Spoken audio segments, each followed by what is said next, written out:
Alright, my phone is at less than like 10% battery.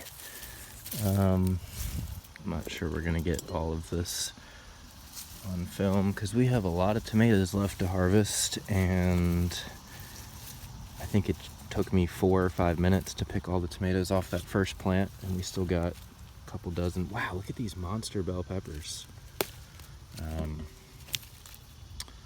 There was a variety of bell pepper I tried to grow last year that was supposed to get, you know, like grapefruit sized. I think this might be something like that. Usually I would let bell peppers ripen to red or whatever on the plant so they'd be sweeter and juicier, but because these are just sprawling all over the ground, it's generally not a good idea to let them get fully ripe because so many different pests and diseases could take them out at that point. I haven't been irrigating in here, which I think, you know, maybe reducing yields slightly, but it probably also helps keep some of the weeds down, to be honest. There's quite a bit of crabgrass in here, but I think there would be more weeds in here if I were irrigating. Yeah, some of these orange sun peppers got some disease or something on them, but like I said, all this is going for processing, so we're just going to cut off the bad spots and process the rest of it.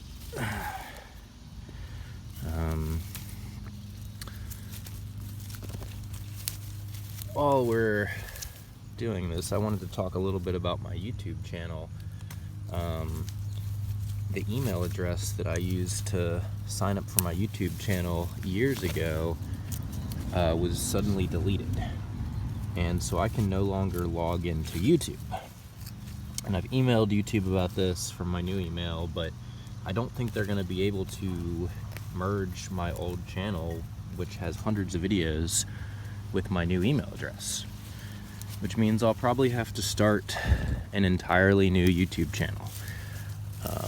I still have one iPad that is like auto logged into YouTube, so I may still be able to upload a couple videos to the old channel until that gets logged out at some point.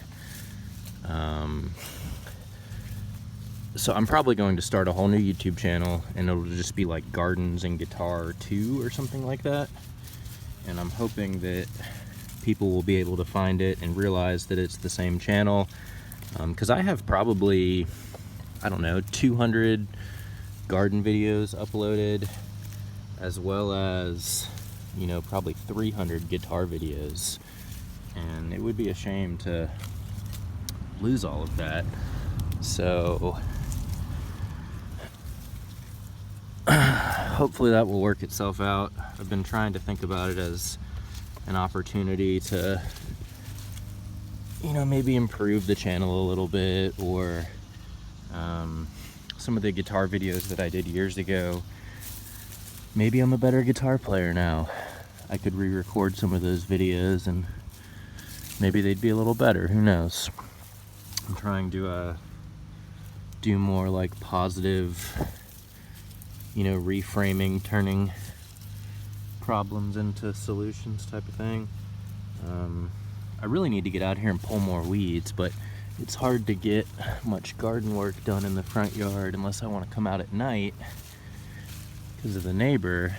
But if I come out at night, you know, the mosquitoes are really bad, and the security camera lights go off constantly, and it's just a little bit of a hassle. But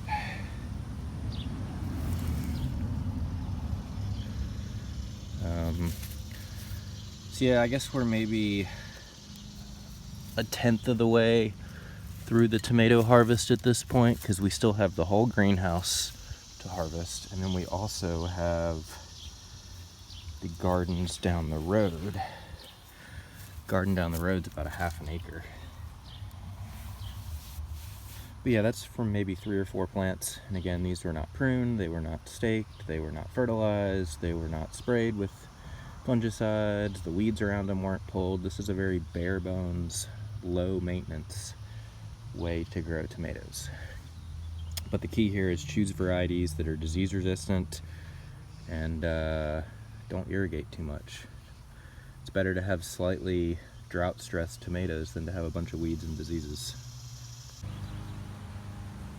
We don't have time for a full garden tour today, and we also don't have enough phone battery for that, but I wanted to show y'all my new protocol for tomatoes.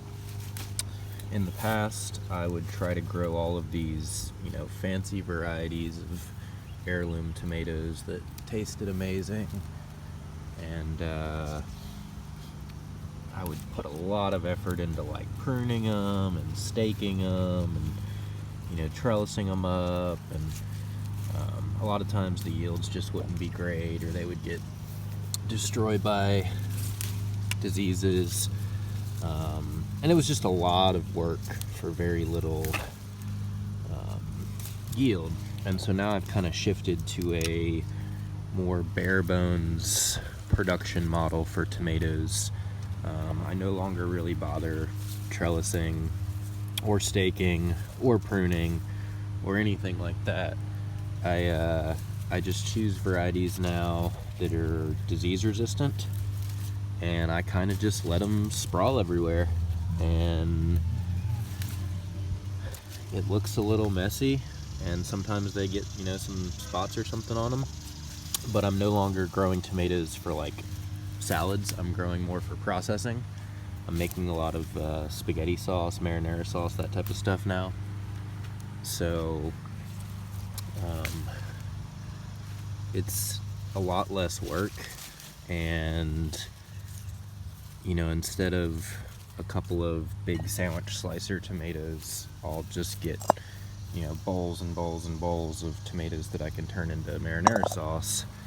And I think last year I put up close to 24 jars of spaghetti sauce. I'm talking quart mason jars, and that's all organic. That's no pruning, no staking, no spraying, very low input.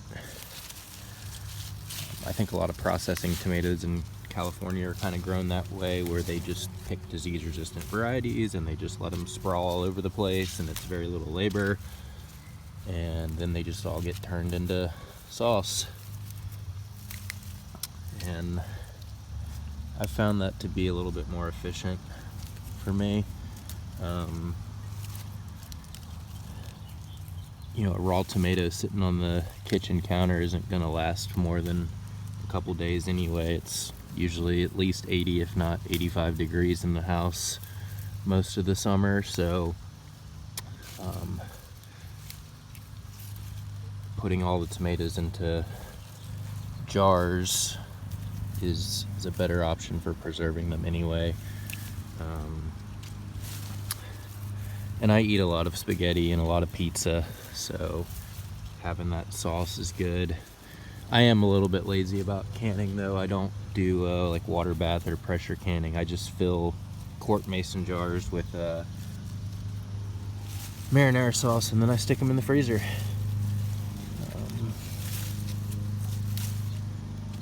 Like I said, it's very little work. I've got plenty of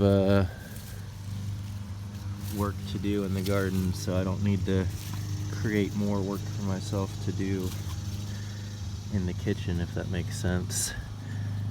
Some people think, putting mason jars in the freezer is kind of a waste of fridge space, and it's not as proper as doing like a water bath canning or pressure canning, but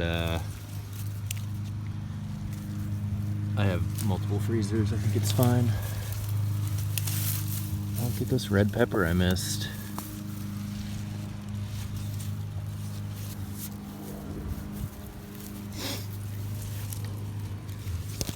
There's a lot of tomatoes in here. I think this is only like 2 plants. But again, I just kind of let them sprawl everywhere, so a lot of the vines will root. And then they'll send up new shoots.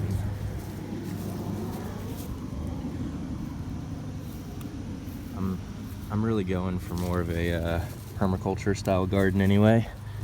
I want to be getting lots of yields with, pretty minimal inputs.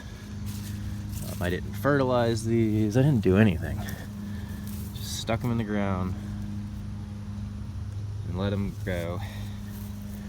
I mean, that's quite the bowl full of tomatoes there from one plant. And then we got quite a few other plants in here to find. This crabgrass is taking over my basil. That's unfortunate.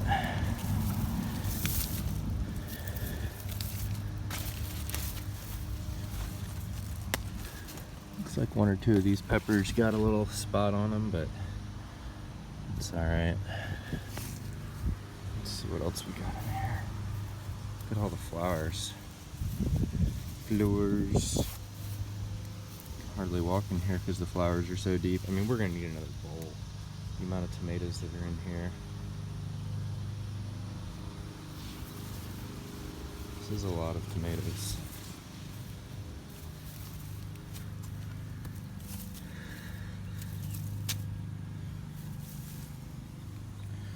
I think we're gonna have to go get another bowl, and then we're gonna come back and maybe pick up some of these.